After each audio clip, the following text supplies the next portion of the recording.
Assalamualaikum warahmatullahi wabarakatuh. Saya Muhammad Irfan dengan NIM C01919025, mahasiswa akuntansi Diploma 3 Universitas Jambi.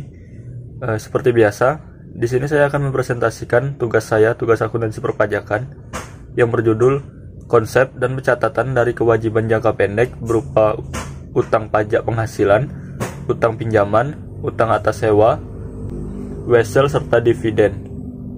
Langsung saja ke materi. Akuntansi utang pajak PPh pasal 21 atas pembayaran gaji karyawan.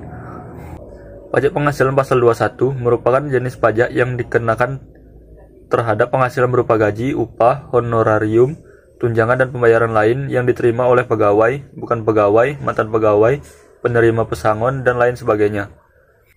Manajemen pajak penghasilan 21. Yang pertama biaya jabatan, yang kedua biaya pensiun, yang ketiga BPJS kesehatan dan ketenaga kerjaan, yang keempat penghasilan kena pajak dan tidak kena pajak. Kemudian akuntansi utang pajak PPh pasal 23 atas bunga pinjaman. Bunga pinjaman yang diterima oleh wajib pajak dalam negeri dipotong PPh pasal 23 dengan tarif 15% dari jumlah bruto.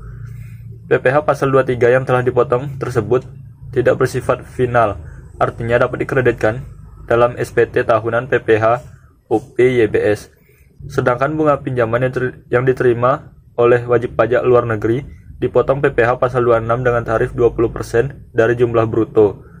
Pemotongan PPh pasal 26 tersebut bersifat final kecuali wajib pajak luar negeri tersebut berubah status menjadi wajib pajak dalam negeri. Akuntansi utang pajak PPh pasal 23 atas sewa. PPh pasal 23 dengan tarif 2% dikenakan atas penghasilan sewa dan penghasilan lain sehubungan dengan penggunaan harta, kecuali sewa dan penghasilan lain sehubungan dengan penggunaan harta yang telah dikenai PPh final pasal 4 ayat 2. Kemudian akuntansi utang pajak PPh pasal 26 SPLN.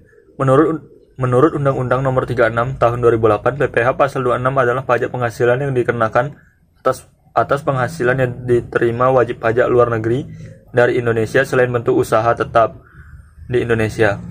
Tarif umum untuk PPh pasal 26 adalah 20%. Namun jika mengikuti tax treaty atau perjanjian penghindaran pajak berganda, maka tarif dapat berubah.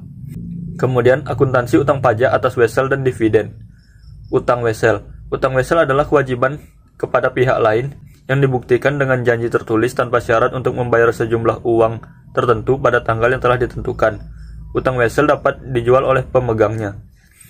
Utang dividen. Utang dividen timbul jika pembagian laba diumumkan oleh perseroan. Pembagian laba yang tidak diumumkan tidak menimbulkan utang. Pembayaran dividen wajib menyetor pajak atas dividen kepada negara pada saat yang ditentukan. Ketentuan pemungutan pajak diatur dalam pasal 23 dan 26 nomor 7 tahun 1983. Baiklah, sekian pemaparan materi dari saya. Lebih dan kurang saya mohon maaf. Saya akhiri. Assalamualaikum warahmatullahi wabarakatuh.